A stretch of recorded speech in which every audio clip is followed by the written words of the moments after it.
제가 오늘 드론 촬영하다가 드론이 추락하는 불상사가 발생을 했습니다. 샬롬, 안녕하세요. 야유의 부동산 정보입니다. 정부가 30일 발표한 긴급 민생안정 10대 프로젝트 확인해보는 영상이 되겠고요. 오늘 발표의 중심은 1주택자 중심의 세제 개편이 핵심이라는 생각이 드는 방안으로 보이고요. 이렇게 세제 혜택이 1주택자를 중심으로 간다면 과연 어떤 일이 일어날까요? 부동산을 공부하는 투자자라면 또는 내 집 마련을 하려는 무주택자라면 또는 1주택자라면 어떤 선택을 하는 것이 지금 정부 정책과 맞는 방향인지 솔루션을 찾아야 합니다. 바로 똘똘한 한 채로 쏠림 현상이 일어날 것은 자명한 일이고요. 양극화가 더 심해진다는 것 또한 인지를 해야 합니다. 강남은 말할 것도 없고요. 주거지로서 선호도가 높은 지역들의 똘똘한 한 채로 갈아타려는 수요는 늘어날 것으로 예상되고요. 또한 한강변의 주거지 입지라든가 우수 학군이 있는 곳 또는 GTX A 등 교통망이 확충되는 지역들, 이런 지역들 중에서도 신축 아파트 등으로 쏠림 현상이 나타나게 될 것인데요. 왜 그런지 오늘 발표된 세제 개선 방향에 대해서 좀 살펴보겠습니다. 1주택자의 보유세는 올해 재산세, 종합부동산세나 또는 부동산 보유세 부담이 집값의 좀 급등이 원인이었는데요. 여러분들이 1주택 보유자라면 올해는 재산세나 종합부동산세 또는 보유세 부담이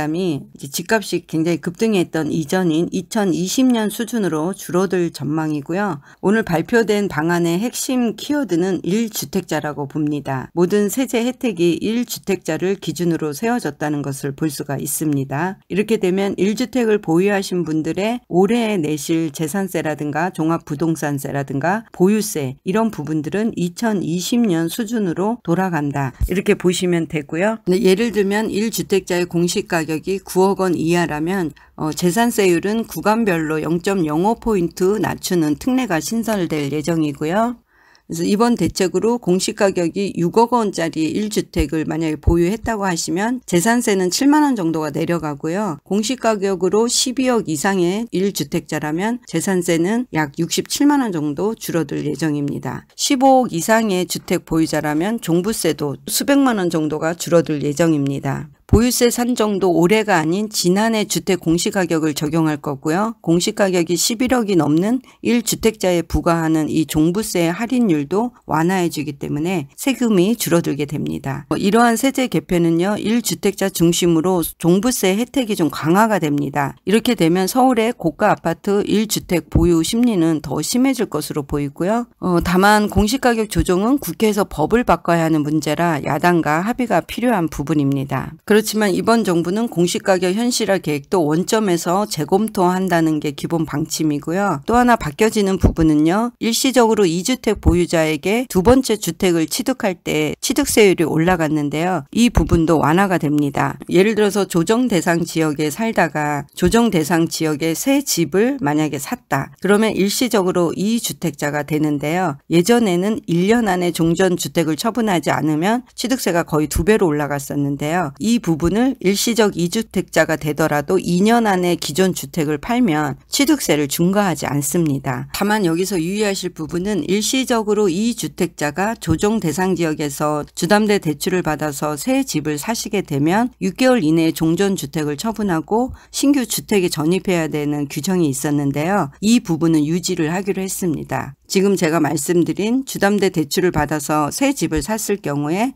6개월 이내 종전주택을 처분하고 신규 주택에 전입해야 되는 이 규정이 없어져야지 이것이 좀 효과가 있는데요. 6개월 이내에 종전주택을 처분하고 전입해야 되는 규정이 유지가 된다는 것은 실질적으로는 취득세 중과 유예가 그렇게 시장에서 반응이 클 것 같지는 않습니다. 왜냐하면 많은 분들이 다 담보대출을 받아서 집을 샀지 대출이 하나도 없이 집을 산 경우는 흔치 않기 때문에 그렇습니다. 그리고 이제 대출 규제 중에서 완화되는 부분은요, 생애 최초 주택 구매자에게 적용하는 이 LTV를 7월에서 9월 사이에 기존 60에서 70% 나오던 것이 80%로 상향 조정이 됩니다. 이 부분도 예를 들어 드리면 5억짜리 아파트를 산다면 기존에는 LTV 60%를 적용받아서 3억 정도 대출이 가능했지만요. 올해 3분기부터는 4억 정도로 늘어납니다. 그리고 만 20세에서 39살 청년층에 주는 이 대출 소득에 관해서도요. 현재는 DSR 규제를 적용하기 때문에 대출이 많이 나오지 않습니다. DSR은 소득 대비 대출을 일으킬 수 있는 범위인데요. 이 부분이 좀 바뀌는데 미래 소득까지 확대해서 대출액을 늘려주기로 했습니다. 예를 들어서 무주택 근로자가 10년 이상의 분할 상환 방식으로 주담대 대출을 받으려면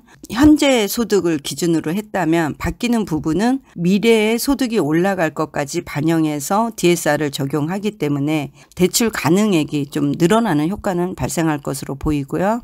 또 청년 신혼부부를 위한 50년 만기 주담대 대출도 나올 예정이라고 합니다. 기존에는 청년이나 신혼부부를 대상으로 40년 만기 모기지론이 있었는데요. 현재 주택가격이 상승했고 또 금리 인상 추세를 고려한다면 현재 주택가격이 상승했고 금리 인상 추세를 고려해서 50년 초장기 만기를 도입하기로 했다고 하는데요. 이 부분은 사실 청년이라든가 신혼부부들이 50년 만기를 한다 그래도 좀 감당하기는 쉽지 않습니다. 왜냐하면 5억 원을 4.4% 금리로 예를 들어서 대출을 받을 경우에 40년 만기면 약 220만 원 정도 월 상환액이 나오는데요. 이 부분이 50년 만기가 됐을 때는요. 206만 원 정도로 줄어들기 때문에 그 금액이 그렇게 큰 차이는 나지 않습니다. 그리고 청년이나 신혼부부가 5억을 대출받아서 월 206만 원씩 원리금과 같이 갚아 나간다는 것은 보통 가정에서는 좀 쉽지 않은 일이기 때문에 청년들이나 신혼부부가 50년 모기지론을 이용하실 때는요. 5억까지 이용하시지 마시고 2억이나 3억 정도를 이용하시면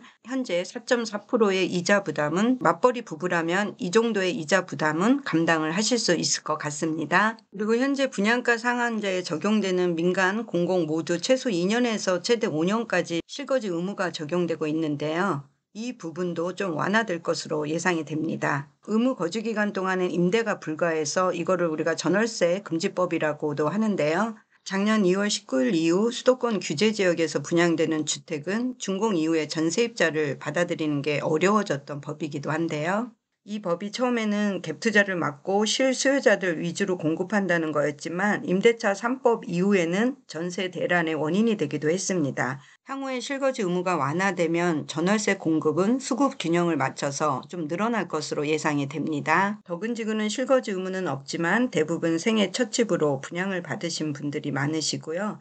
또한 비과세 혜택을 받기 위해 보유기간 2년을 채워야 합니다. 이로 인해 전세가 귀한 편이지만 그래도 전세 매물은 나오고 있으니까요. 한강 프리미엄 누릴 수 있는 전월세 상담 도와드리고 있습니다. 덕은지구 야유의 부동산입니다. 오늘은 덕은지구 드론 영상 보여드리면서요. 부동산 대책 발표된 거 구독자 여러분들에게 간단하게 설명드렸고요. 오늘 영상 시청해 주셔서 감사합니다. 다음에 또 만나요.